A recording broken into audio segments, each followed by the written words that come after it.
Hi, it's Heena, and this is What Was, What Next, where we speak plainly and honestly about the seasons in life that don't quite make sense. Today's episode is called The Lonely Leader Who Won't Burn On.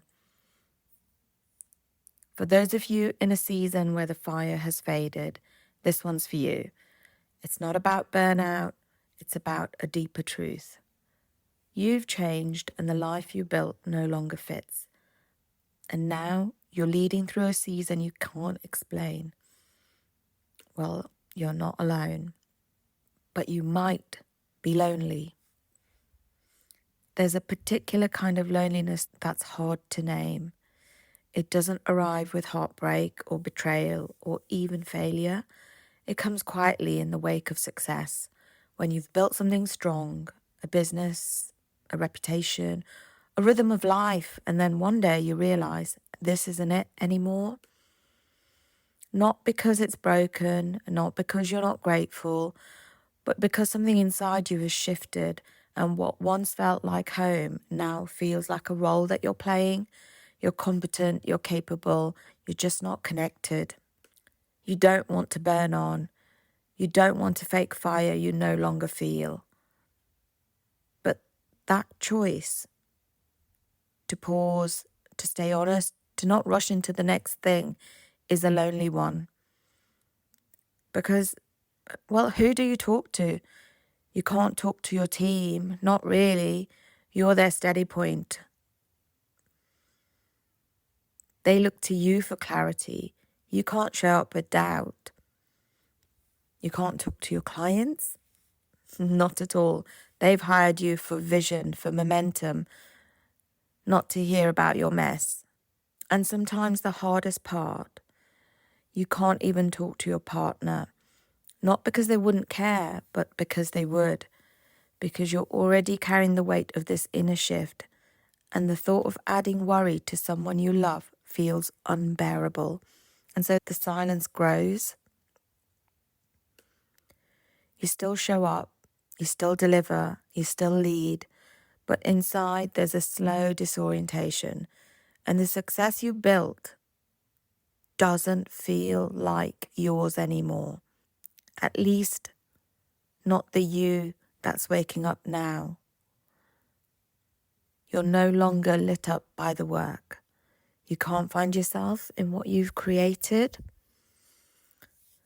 Hear that again. You can't find yourself in what you created.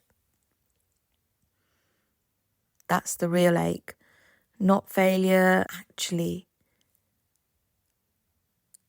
Looking at your own life and not seeing yourself in it.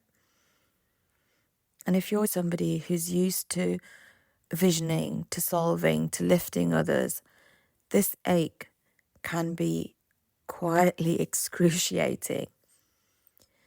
You might look for support. You might join the groups, the masterminds, the networks. Sometimes you'll find solidarity. Other times it's just more noise, more frameworks, more answers that aren't really meant for this kind of season. But here's the truth. This stretch of the path from what was to what's next is often one that you walk alone, even when you're surrounded by people, even when your calendar's full, not because you're broken, not because you're a mystery to be solved, but because this isn't a strategy problem. It's a soul level reorientation, and no one else can do that work for you. And I slowly learned that this kind of loneliness doesn't mean that you're lost.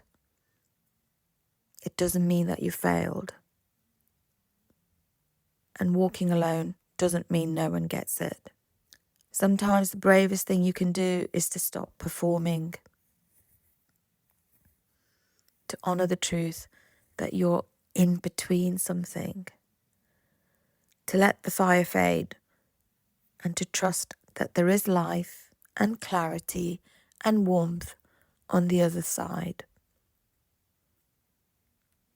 But first, you have to name where you are. And I don't mean the LinkedIn headline or the elevator pitch, but to name the real place that you're at. Because until you do that, you'll keep trying to solve a soul question with strategy answers.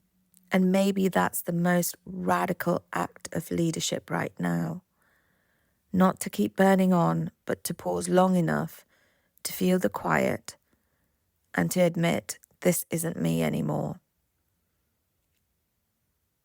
And that's where the real work begins. Join me next time as we dive deeper into this season.